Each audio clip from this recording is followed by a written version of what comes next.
General Motors, the biggest name in the automobile industry, made a big announcement by introducing a new breakthrough engine. This announcement comes at a time when there is a real fear about the future of electric vehicles. Could this new engine push out EVs for good? This new technology could be a game changer that has all the characteristics of an electric vehicle and even more. Your life might now be even made easier with this new air technology, which combines the benefits of electric cars with traditional engines. We might even be ready to say goodbye to our old technology entirely. There's a reason GM hasn't jumped into this technology out of the blue.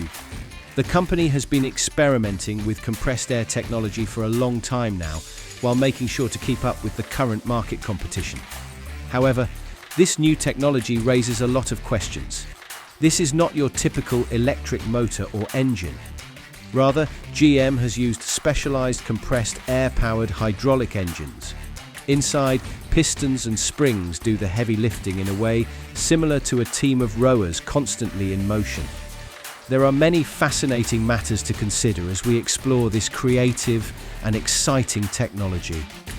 Even though they are still in development, these engines present interesting opportunities. Given GM's commitment to progress, what do you believe could be this technology's most revolutionary feature when it reaches its full capacity? Let's dive into the remarkable changes that could lie ahead. For some time now, General Motors has been searching for an alternative to electric cars, and they had their eyes set on something known as compressed air technology. Although it wasn't exactly new, compressed air had a brief but notable existence in the 19th century when it was used to power trams and mine engines in European cities like Paris. However, after that, gas engines, which had more immediate power, kind of took over. In the early 2010s, a French automaker, Peugeot, experienced a breakthrough moment. What would happen if they combined ordinary engines with compressed air? They didn't get too far, but they did create some prototypes. However, major players like GM noticed it and recognized its potential. They concluded that in order to compete with conventional engines and trendy EVs, this technology needed some major TLC. Thus, in addition to their projects involving EVs and gas cars, GM began experimenting with compressed air technology. Let's now discuss the actual function of these compressed air vehicles. They use specialized air engines, unlike conventional engines or electric vehicle motors. One can even call them distant cousins of ordinary engines. These engines run on air as compared to gas engines' explosions or electric currents in EVs. These engines use pistons that are attached to springs. When air is poured into the cylinder, the piston is forced, much like when a balloon is inflated. The cycle is completed when the spring pulls the piston back after the air has finished its work. Because of its similarities to conventional engines, GM was drawn to it and decided to bet heavy on it. Then what is the major problem? Let us find out by making a comparison. Unlike the gas and electric vehicles, these compressed air engines come with multiple advantages. One benefit is that they don't require fuel, making them cleaner and environmentally friendly. Since they don't require expensive batteries like EVs, they are also less expensive to produce and run. Additionally, because they resemble conventional engines in certain ways, they may take advantage of a variety of strategies that have been tried and tested throughout time, which helps their development. Therefore, whenever they hit the road, these compressed air engines might really change the game, even though they're not quite ready for the public eye. The fact that compressed air engines produce no pollution is one of the main advantages of this technology. Compressed air engines operate relatively benignly because they only use pressurized air, unlike the conventional engines that burn fuel and produce toxic emissions. In addition, these engines are far less expensive to produce and don't require rare materials, unlike the batteries used in electric cars. When it comes to expenses, operating a compressed air engine is quite affordable because air is far less expensive than fuel or electricity.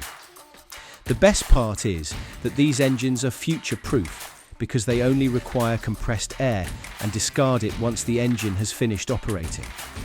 However, every advancement comes with a price, and this technology is no exception.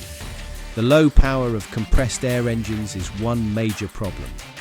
Because pressurized air has less energy than ordinary air, these engines are not much powerful. These engines need frequent and quick rotation, causing speedy wear and tear on the parts. And it's more difficult to keep them oiled because they don't run on liquid like conventional engines do. Therefore, even though compressed air engines offer a lot of potential, there are still some issues to be resolved before they can be used widely. The inefficiency of compressed air engines is the main problem. Air is free. Therefore, these engines seem to be cheaper to run, but traditionally they have had a limited driving range, usually less than 100 miles. This means that they are not suitable for longer trips due to the limited travel distance and frequent refueling stops. Another worry is safety, because early models included large steel tanks, which added weight to the car and raised the possibility of an explosion in the event of unfavorable circumstance. But GM has dealt with these problems with great progress. New high-pressure air tanks improve engine performance and bring the capacity of compressed air engines closer to that of conventional gasoline engines. Also, by using the frame as a compressed air storage and strengthening it with lightweight components to ensure safety, GM has discovered ways to increase the vehicle's range. It's difficult to say when this technology will be available for purchase. However, there's a good likelihood that these engines will go into production in large quantities in the coming years. GM is committed to solving the modern challenges and has made considerable investment in the development of this technology. They see it as a chance to take the automobile industry by storm and position themselves as leaders of the coming transportation era. Looking back into the revolutionary changes in automobile industry, we find that this is not the first time an automaker has tried to include compressed air technology. PJO presented a hybrid crossover version almost 10 years ago. However, the project was eventually cancelled for unknown reasons. Therefore, even though GM's efforts appear positive, there are still concerns regarding the successful and widespread use of compressed air engines in the automotive industry. PJO once came up with a brilliant idea.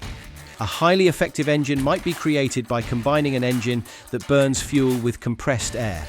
Impressively, this hybrid engine covered the distance of 120 miles per gallon, but despite a bright beginning, PJO abruptly called off the project due to financial constraints, which appeared strange considering how well it had started off. Some people think that the influence of major oil firms was involved. Such challenges are witnessed in automobile industry from time to time. In the 1990s, inventor Stanley Allen Meyer faced hurdles while creating a water fuel cell that could run automobiles by just using water. The unexpected passing of Meyer and the mysterious disappearance of his prototypes raise inquiries regarding the impact of oil on new technologies. Given the history, GM silently developed their engine in order to avoid any further impact from external groups. So, what do you think about this new GM Air engine? Could it really change the structure of automobile industry? Let us know about your thoughts. Hit the like and subscribe button if you like this video.